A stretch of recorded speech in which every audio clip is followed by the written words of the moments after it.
Bismillah, alhamdulillah, assalamu alaikum wa rahmatullah. Të ndëruar përcjellës të emisionit Sfida, ne po vazhdojmë edhe me një sfidë të radhës. Ne sot e shohim se kemi një shpërthim të madh medial, ku gati çdo hapësirë vetë sa është zënë për një mediumi, qoftë ato mediumet e vjetra apo këto mediumet e reja të medjave sociale. Por në këtë mes janë futur edhe mediat që në përmbajtjen e tyre promovojnë islamin dhe normat e islamit.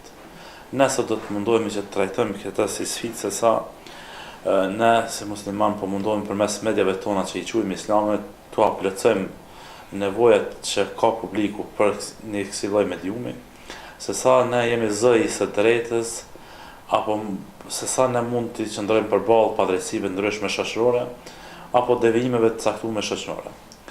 Tjetër muhabet është edhe çështja se sa ne jemi kritik ndaj tyre në zhvillimin se si po ecën ata si mediume, a jemi të gatshëm si besimtar të ndihmojmë në aspektin profesional që ata të zhvillohen, po normalisht edhe në aspektin financiar. A kemi një dert ne që ata të kenë një sukses të caktuar, apo e kemi dert derisa ata shkatrojmë dhe ta qesim në dështim. Për të diskutuar për këtë temë kemi të thumë Hoxhën Bekir Halimi, si të urojmë mirësardhje. Hoxhë, mirë se vjen në emision. Mirë se vjen. Gjatëm e fillojmë edhe këtë bisedë duke falëndruar të madhin Zot, i cili vazhdimisht na gëzon me dhunë tjetër dhe begatit e tija. Lavda dhe bekimet qofshin mbi pejgamberin sallallahu alaihi wasallam, njeriu më të mirë në tokës, i cili e kreu misionin e tij dhe misionin e kumtimit dhe përhapjes së lajmeve të mira në formën më të mirë dhe më të përsosur të mundshme. Lavda dhe bekimi qofshin mbi familjen e tij të pastër të ndashme, mbi shokët e tij fisnikët të sinqertë dhe mbi gjithë besimtarët që ndjekin rrugën e tij deri në ditën e gjykimit. Është më së vërtetë se shoqëritë tona, sidomos shoqëria shqiptare, në veçantë pjesa e komunitetit musliman brenda shoqërisë shqiptare, është e sfiduar me ofertat që duhet ballafaqohet me to se t'i ketë para vetes kjo shoqëri. Realisht, kur flasim për median,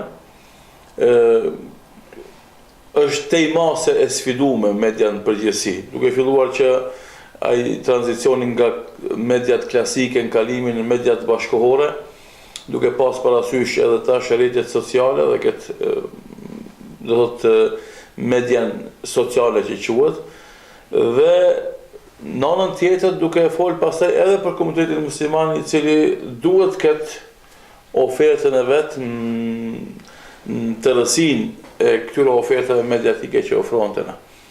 Nëse shkojmë pak më herët, e shohim se tek shqiptarët, do thotë mediat kanë qenë ato zyrtarët, nivele domethënë shtetit ose nivel të institucioneve shtetënore.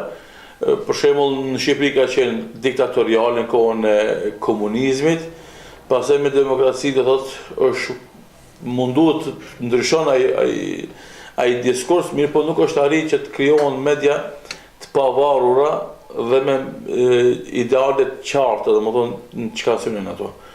Dhe kjo ka qenë për shkak se media zakonisht janë lidh me familjet do të kompanive të suksesshme të biznesit, dhe ato varshmërisht për interesit ose mos interesit që kanë për një ideal, domthonë e kanë përkrahur e kanë kundërshtuar. Dhe fatkeqësisht, nëse në kalume kemi pas media e pushtetit, do drejt për drejti media shtetënore që shteti dikton dhe dirigjon do thotë agjendën e asaj medias, gjithashtu me tranzicionin dhe në kalimin nga sistemi monist në sistemin pluralist, kemi gjithashtu media që mvaren prej pushtetit dhe ato pastaj bëhen do thotë zëdhënës pushtetit për shkak të projekteve që i marrin nga pushteti ose ndihmës ekonomike që marrin nga pushteti, apo biznesmeni i cili qëndron asaj medias mbrapa e mbron interesin e biznesit vet duke punuar konform interesit të pushtetit aktual, kur ai domethënë është duke vepruar. Dhe në këtë formë, derisa edhe këto mediat e reja që janë prodhuar pas rënjes së sistemit komunist, nuk janë tërësisht të zhveshura nga ndikimi i pushtetit. Dhe dalin pastaj mediat e vogla, shtëpiat mediatike të vogla, të cilat ndoshta nuk janë tërësisht varur nga pushteti, por edhe mundësia për të ndikuar është e vogël. Kjo ishte se i përket më pjesës tradicionale, klasike. Pastaj vjen me shpërthimin e rrjeteve sociale dhe media sociale, kjo çështje pak ndryshon.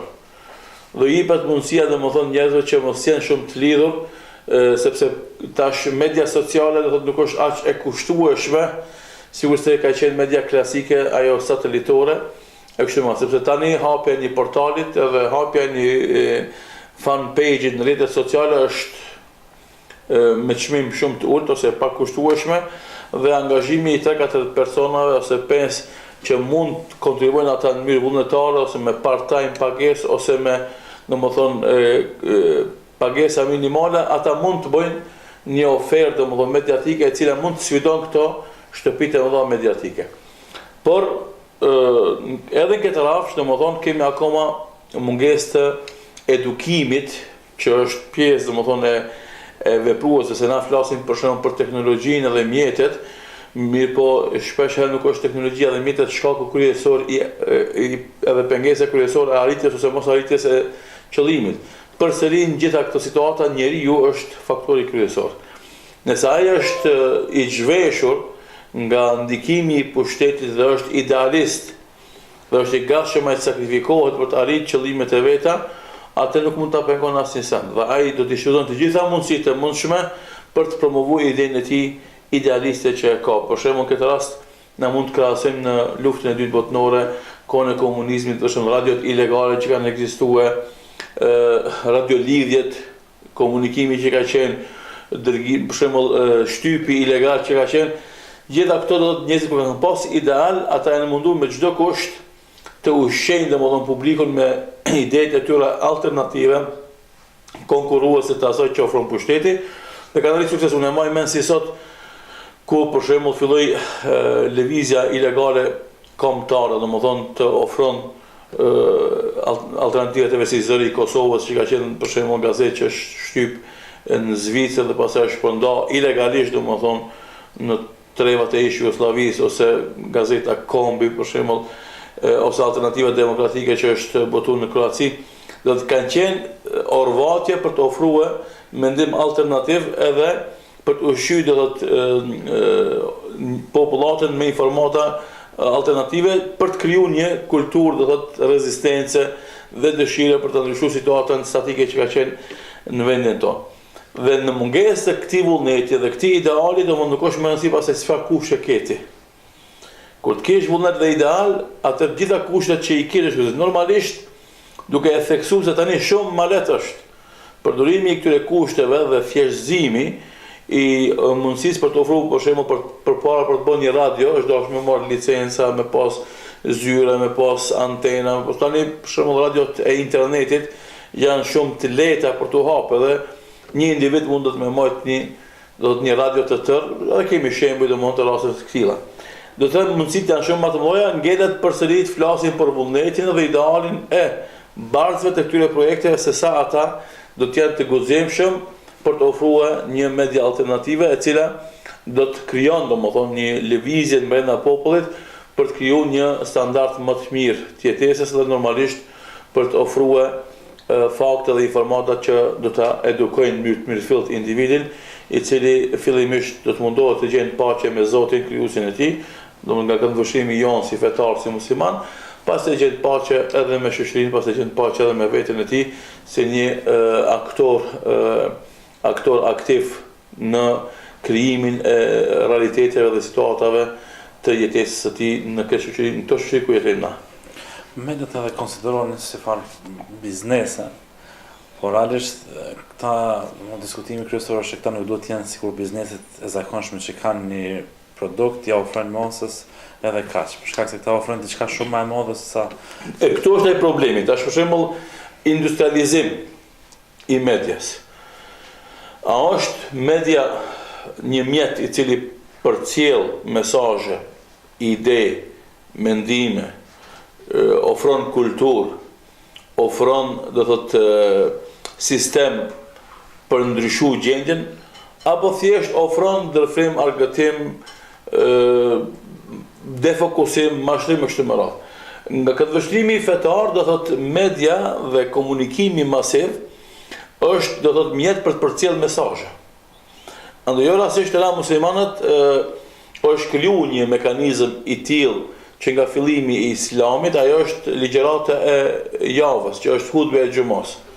Andaj minimum një herë në javë imami i xhamisë komunikon me qytetarët, banorët e lagjës ku është xhamia dhe përcjell brengat e tija, përcjell do thotë vështirësitë që i ha saj, përcjell problemet që ka ajo shoqëri ku ai gjendet aty dhe i artikulon ato si probleme dhe u ofron zgjidhje dhe alternativa. Ose i alarmon si situata ku gjithë shoqëria duhet të bashkëpunon për ta tejkaluar situatë. Dhe pra shkak që nga hutbe e xumës që është komunikim masiv i hoxhës me xhamatin dhe është përcjellje e mesazheve dhe ideve, deri tek media që është sot do të vazhdon të jetë besnik esencës, ajo është komunikimi për të dhënë mesazhet, komunikimi për të ofruar idetë, komunikimi për të pasuruar kulturën, komunikimi për të nxit njerëzit për ndryshuar gjendjen nga ajo gjendje në cilën është në gjendje më të mirë se ajo që është. Mirë po fatkeqësisht në botën moderne dhe postmoderne gjërat domthonë shkojnë ka shndrimi në filozofinë e konsumimit. Madje edhe libri si libër, për shembull, që në origjinë është bartës i ideve dhe mesazheve dhe kulturave të popujve është industrializuar.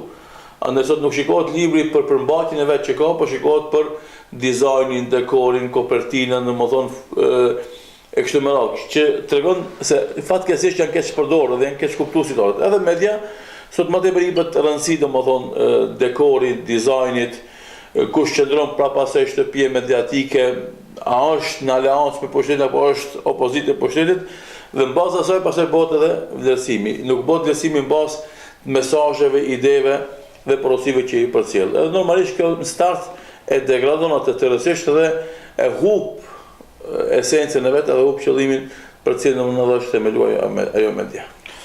Po kjo ndarje është bëhet tash mediat laike dhe mediat islame, është ndarje e drejtë apo? Jo, na nuk mendojmë se është ndarje e drejtë. Domethënë na flasim për median në përgjithësi. Mund ta ndajmë dy kategori, domethënë media e cila ka për qëllim ngritjen e vetdijes dhe edukimin e popullit, dhe ka media e cila ka për qëllim dëfrimin dhe argëtimin e popullit, dhe media e cila ka për qëllim degenererimin e popullit. Sepse ka edhe kësi lloj mediash. Për shembull, gjithë ne e dim, industria e pornografisë domethënë ekziston dhe ajo nuk ka qëllim edukimi. Unë besoj këtu ke njerëz që janë pajtuar. Po pjesë tjetër është ajo që i defokuson njerëzit për brengave kryesore, për qëllimeve kryesore në jetë, që është një pjesë e madhe e media, se lum një rol të tillë, qoftë në rrafshin ideologjik, qoftë në rrafshin politik, qoftë në rrafshin social, qoftë në rrafshin ekonomik, ata bëjnë domethënë shpërlarje truri dhe bëjnë defokusim të njerëzve nga problemet reale bazike që i kanë. Dhe pjesa tjetër që është pakicë ekstreme, media e cila ka për qëllim ngritjen ideologjike dhe vetdijes së njerëzve dhe domethënë fokusimin ose përqendrimin e masës tek problemet reale me cilët ballafaqen ata dhe dhënien e alternative për tejkalimin e atyre.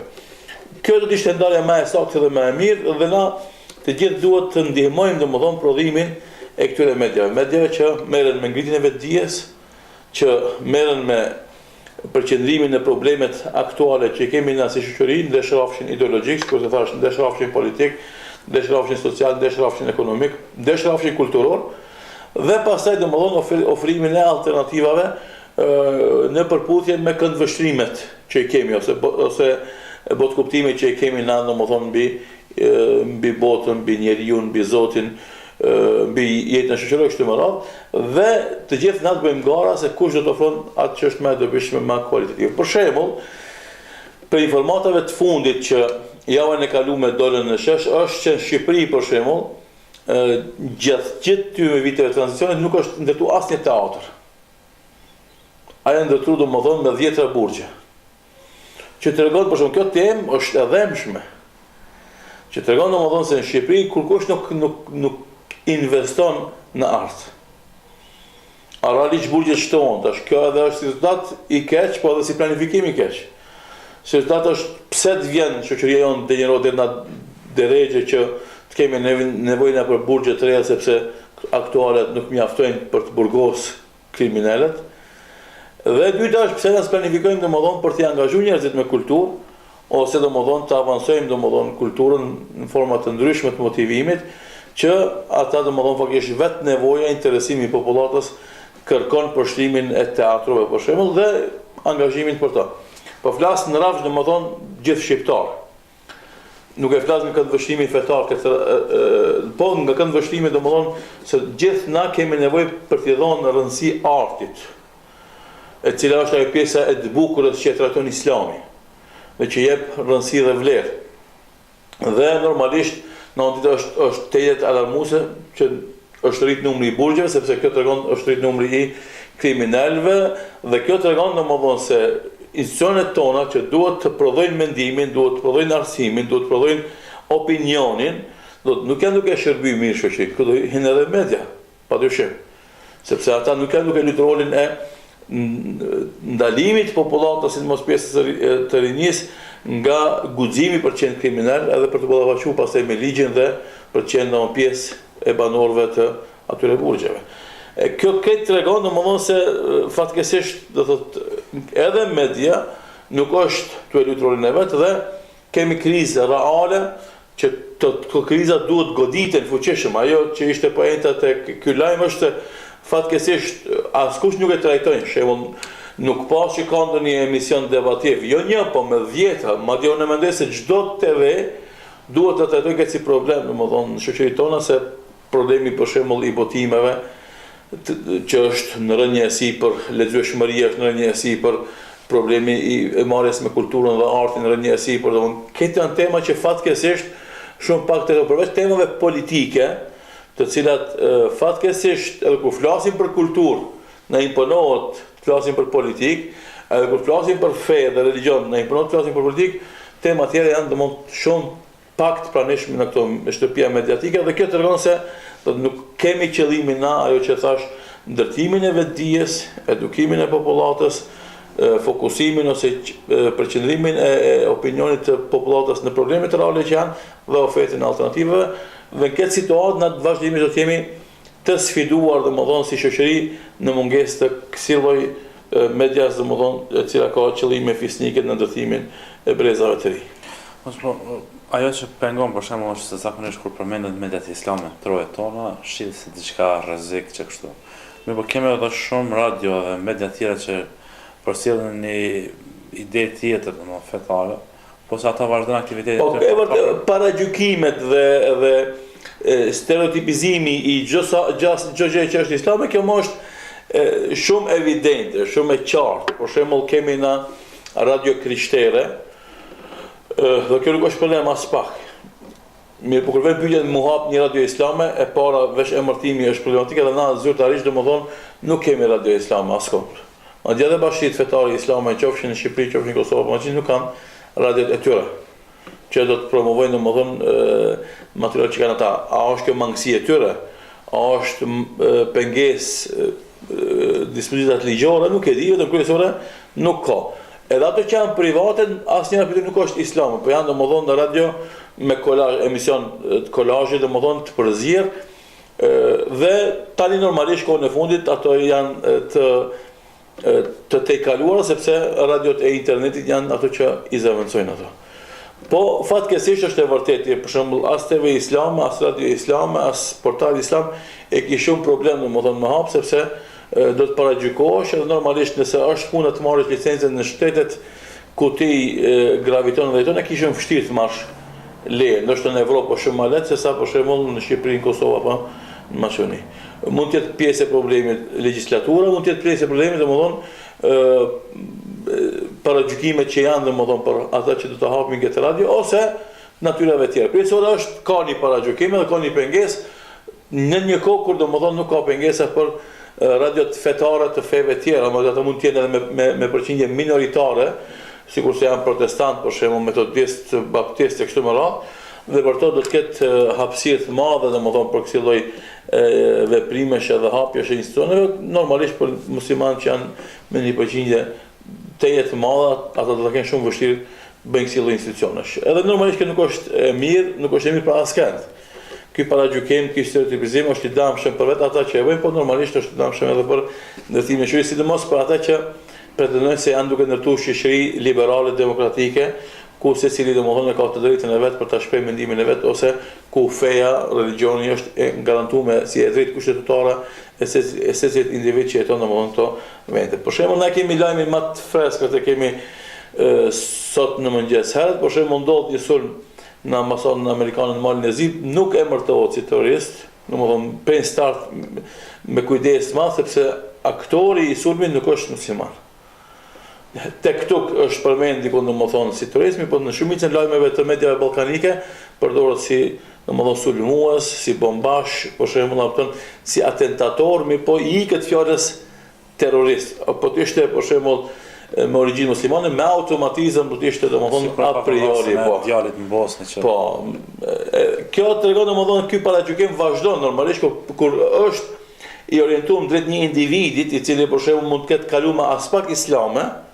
Paramendoni për shembull për njerëz që kanë formim fetar edhe synojnë që nëpërmes kontributit të tyre të ngrisin vetdijen e shoqërisë në përputhje me atë që ligjet e shteteve e lejojnë dhe do të jetë e dobishme për vetë shtetin dhe shoqërinë, si është edukimi fetar në këtë rast, domethënë ngritja e vetdijes për shërbim të vatanit, për shembull për drejtësi, për mos vjedhje, për mos konsumim drogave, alkoolit, prostitucionit e kështu me radhë që janë shërbime për shoqërinë vetëm. Po si duket dikujt nuk i pëlqen domethënë të kontribuohet në ndershmërinë dhe pasurinë morale të rinjëson, sepse dikush ndoshta e ka agjend ose ka plan ose ka aksion, domethënë që nëpërmes degenerimit të rinjisë ai të fiton pasuri.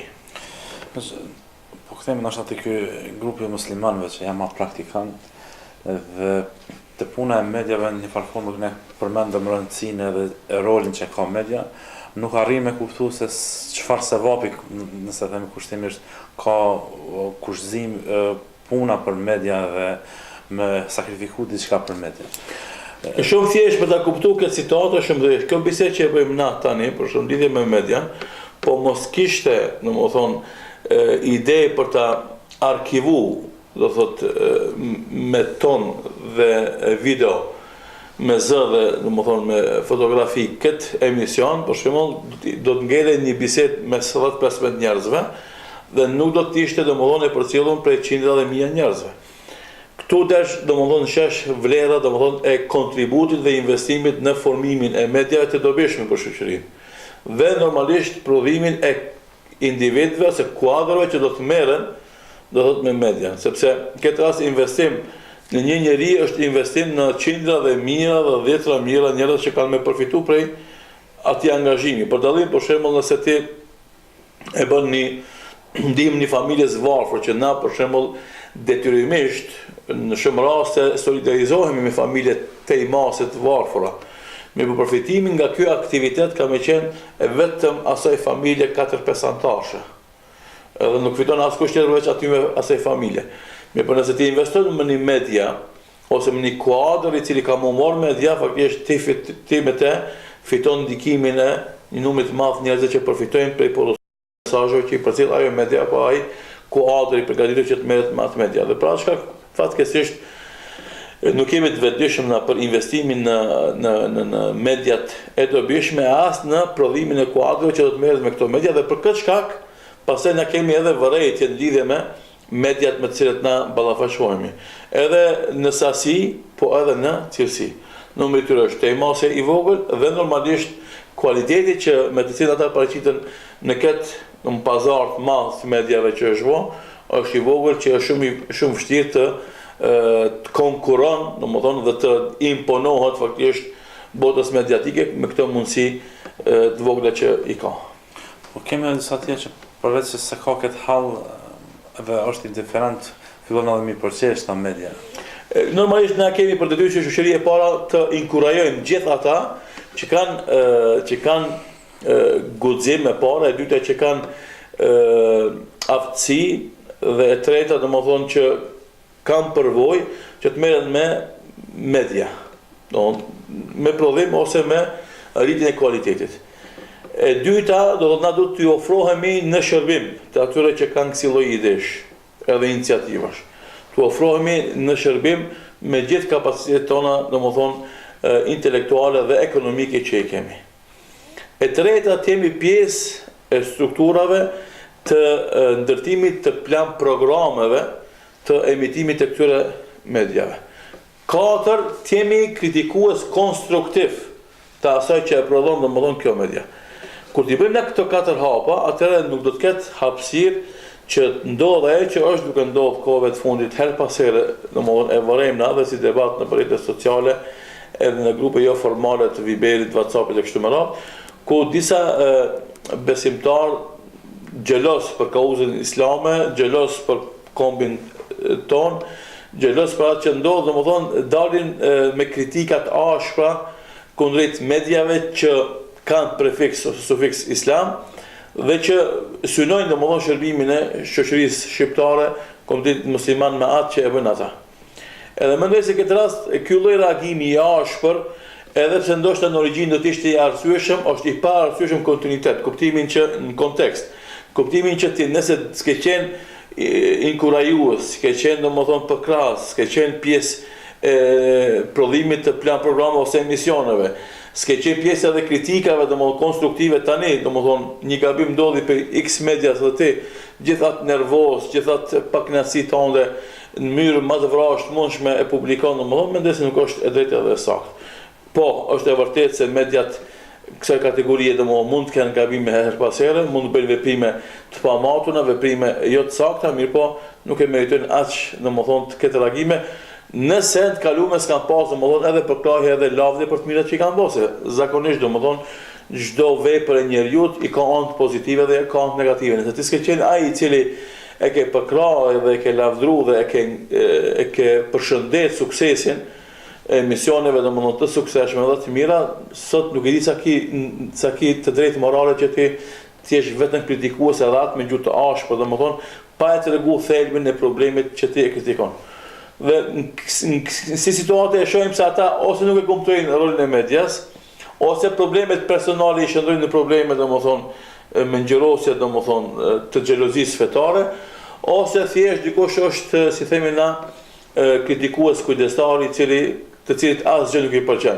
Dhe këtë çka e bëjnë komuniteti musliman domethënë me gjithë mangësitë që i ka, i duket atij jo e mirë dhe jo e saktë, dhe unë mendoj se ky lloj karakteri nuk është shumë i dobishëm dhe nuk është shumë inkurajues për të nxit të tjerë domethënë më marrë me punë mirë. Na mendoj se duhet gjithë të përkrahim këto iniciativa, t'ju japim sugjerime, t'u ofrojmë bashkëpunim, të jemi pjesë e emisioneve dhe programeve dhe stafit domethënë që bëjmë plan programin, dhe pastaj nëse kemi vërejtë të bëjmë kritika konstruktive brenda rrethit, dhe nëse teprohet domethënë mangësiat, kemi kritika edhe publike, por në pjesë të caktuar duke përmend gjithë anë pozitive që i ka një media apostrofuar. Kemi edhe njerëz të tjerë që kanë punuar në media të tjera që s'kan qenë në Islam, në një farë kohë janë udhëzuar në Islam. Po këta njerëz domethënë nuk e japin atë mundin kryesor në atë aspektin profesional, nganjëherë duke menduar që këta media islame pasi s'kan financa edhe çka përfitojmë prej tyre. Është një prej sfidave, domethënë që i ka kjo lloj mediash, është se jo çdo kujt i ofron karrierë të mirëfillt. Sidomos në rrafshin kombëtar.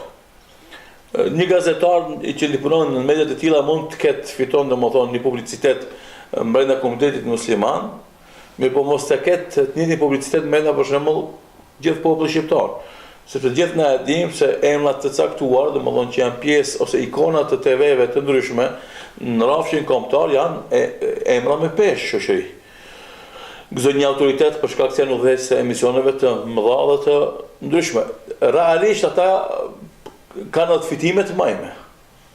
Për muhabeteve domethënë që bën, rrogat e tyre janë domethënë rroga evropiane, madje edhe më të mëdha se rrogat evropiane.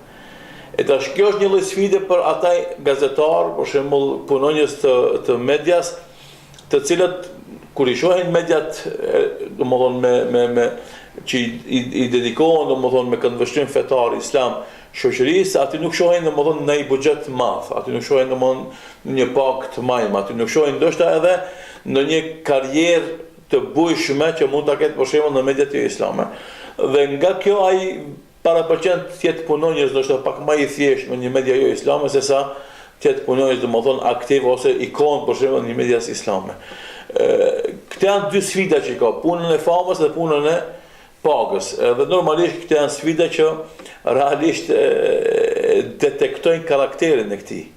Edhe ai islamizimi i tij, kushtimisht thonë ai udhëzimi i tij, vendohet për pyetje të mëdha. Nëse është kjo, domethënë, shkaku pse ai nuk e përkrahas, nuk i bashkangjitet ose nuk e ndihmon një projekt këtij, domethënë. Nëse janë shkaqe të tjera sepse nuk pajtohet me plan programin, vizionin, idenë kështu më radh, është më tjetër, po edhe atij i jepet domethënë mundësia që ai të prodhon vetë një media tjetër domethënë, e cila do të të kalon gabimet e mediave të deritanishme. Mirë po, ai nëse gjëse refuzon, asgjë si pëlqen, dhe kur gjë nuk bën vetë, e pranon pasi të punëtori i thjesht ose në nivel më të ulët domethënë për një pagë më të mëdha, atëherë mendojmë se kjo ka problem me karakterin e vet, ka problem me atë që thamë në fillim, me shpirtin revolucionar të tij, shpirtin idealist të tij, i cili domethënë nuk e shfrytëzon aftësitë e tija edhe profesionalizmin e tij për të ofruar ndryshim shoqërisë ku jetojmë na dhe për të qenë i gatshëm me pagu, do të thotë me mungesë pagës së mëdha ose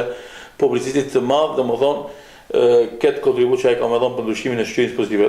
Unë jam i bindur personalisht se secili që kontribon për të mirën e shoqërisë, ndoshta në fillim nuk do t'i vlerësohet mundi, po padyshim se nga fundi gjithë kanë për ta përmendur për të mirën. Andaj ka rreziqet e veta, i ka sfidat e veta, po kontributi për të mirën e dobishme do të jetë ideali jonë dhe të jemi të gatshëm ta pagojmë çmimin me çdo gjë. Është një çështje tjetër, këta media që domethënë qasën shoqërisë prej këndit fetar, veprojnë edhe, si më thonë, këtë idenë e cubit, secili prodhon diçka ndryshme për me plotësu. Po, prej mangësive është edhe kjo, domosë mungon koordinimi. Të disa mungon guximi, për shembull sepse na kemi media për shkak se ka stereotipizim, ka paragjykime, ka kufizim hapësirash, domosdoshmë shumë media janë me dro të madhe del ku e kanë kufinin, sa mund ata për shembull trajtojnë çështje aktuale. Se zakonisht trajtimi i çështjeve aktuale, përveç se e bën me ndikim një media, normalisht ja shtojnë edhe rreziqet e presionit. Sidomos në këto shoqëri që e tham se pushteti dhe mediat janë të lidhur angusht njëra me tjetrën. Dhe këtu kemi na media që duhet të jetë veçoria e tyre guximi për të artikuluar të vërtetën, edhe të saktën, pa marrë parasysh sa kushton ajo. Me përdesa kemi kësi lloj paragjykimesh, ata kanë dro të madhe se ku është kufiri deri ku ata mund me fol për të vërtetën. E para e dyta, nuk e shohin veten domethënë meritore për të dhënë kontribut për të tejkaluar problemet e mëdha shoqërore. A realisht unë mendoj se është e kundërta e saktë. Të gjithë na, sidomos fetarët, do të jenë më të guximshmit edhe më të zëshmit për të detektuar problemet dhe për të ofruar alternativa dhe zgjidhje. Në fundit kjo është epërsia e islamit si ofertë e cila është e aftë për të korrigjuar dhe për të rregulluar çdo shoqëri, çdo situatë, në çdo kohë dhe çdo vend. Nëse është kjo domethënë pretendimi i islamit, atëherë na të cilët domethënë thirremi se jemi muslimanë dhe tentojmë të ofrojmë shërbime mediatike popullatës sonë, atëherë do të jemi të guximshëm të përpunojmë të gjitha temat aktuale dhe të ofrojmë zgjidhje dhe alternativë domethënë që ofron Islami, Kurani dhe Suneti e pejgamberit sallallahu alajhi wasallam. Kjo është e para. E dyta, pastaj kur niset domethënë që në start i nisesh i paragjykuar, nisesh domethënë me terren pa përcaktuar, nuk e di ku i ke fundin e kufirit të drejtës tënde për të u marrë me tema aktuale, atë ki probleme domethënë me kanin që merresh ti, për shembull dikush merret me thjesht me kulturën islame, dikush merret me këshillat islame, dikush merret me njohjen akademike të islamit, dikush merret për shembull me çështje që kanë të bëjnë më tepër me spiritualitet, me aspektet domethënë shpirtërore, devotshmërisë, asketizmit kështu më radh. Edhe në mungesë të bashkëpunimit, faktikisht nuk mund të prodhojmë një media e cila do të ketë për gjithave nga pak, plus temat aktuale dhe trajtimin e tyre nga këndet të ndryshme, mes tyre nga këndri fetar islam. Dhe mendoj se kjo është një prej detyrave obligative që mediat ekzistente të ofrojnë domethënë të hapin derën e bashkëpunimit dhe të bëjnë shkëmbimin e kontributeve të tyre që secili domethënë ta mbushë boshllëkun e tjetrit. A më duhet, ose a i takon çdo muslimanin që të merret me media? Ja, normalisht kjo është absurde ku çdo musliman mund të merret me media, sepse është në këtë rast domethënë është edhe shkencë, gazetaria, nëse flasim si origjinë domethënë e medias, ka fakultete, ka studime, po komunikimi masiv domethënë njëjtë është shkencë në vete, menaxhimi i resurseve është shkencë në vete, kështu që është absurde me thonë se secili duhet merret me këtë punë. Jo, na domethënë detyrimisht e kemi që t'u alëm këtë punë profesionalistëve. Po na tjerët domethënë të jemi përkrahësit e tyre, edhe normalisht konsumatorët e asaj që e prodhojnë ata. Ajo çka ndodh her pas here, për shembull, ignorim total i vet fetarëve të medias fetare. Për shembull, tash rrjetet sociale ndihmojnë për të bërë një lloj promovimi të heshtëm të një media të caktuar. Tash nëse për shembull ki profil tonë në rrjetet sociale dhe kur asnjë link të lajmeve, materiale që publikon një portal ose një media islame nuk e publikon, do mund të automatikisht duke e bojkotuar atë. Po dikush ka mundësi me thonë, po është e vërtetë se jam duke e bojkotuar sepse nuk pajtona për shembull me 1, 2, 3, 5, 6 shkrime. Edhe i them unë, nëse ti spajtohesh me 5-6 shkrime, ti qenë ke shumë në lidhje shumë të mirë me atë media. Sepse ka mundësi unë të mos jam i pajtuar me 20-30% shkrimeve që publikon ajo media. Mirë, po përsëri e promovoj atë media. Sepse të pajtohemi 100% të gjitha që publikohem, kjo është e pamundshme mes vet punëtorëve të asaj medias. E jo më neve që jemi jashtë asaj medias. Që nëse në shumicën e rasteve na pajtohemi me atë që promovon, që publikon ajo media, atë na duhet ta ndijmë si detyrë morale dhe si obligim moral promovimin e asaj. Dhe nëse kemi vërejtje, tu shkuj në kryeredaktorit, redaktorëve, përkatës, gazetarëve me vërejtjet tona redaktive, duke qenë konkret në vërejtjet tona dhe duke ofruar bashkëpunim ose kontribut konkret, domethënë se si mu pasuru domethënë ajo media islame me materiale dhe me shkrimet tona, që mos i vet hapësirë domethënë shkrimeve jo kvalitative dhe jo të sakta të promovohen në ato media tona. Këto që i qasën shoqënisë për shtikon social fetar, a duhet të jenë indiferencë sa përcjell shoqënia apo ne prodhojmë materialin edhe s'kemi nevojë me imponu shoqëni? Shikoj, dy qasjet ekstreme janë dëmshme. Për shembull, punojmë na vetë për viewsa, edhe për klikime është e gabuar, nuk është e saktë. Po edhe të punojmë na edhe pa të shkepemi tërësisht pe efekte që do ta prodhojmë shkrimet tona, gjithashtu nuk është e saktë. Po, është e vërtetë se ne duhet të ofrojmë gjëra ideale, dobishme, të sakta, të sinqerta. Po realisht duhet shohim domethënë edhe si mendon për shembull masa, target grupi që na jo dedikojmë këto shkrime.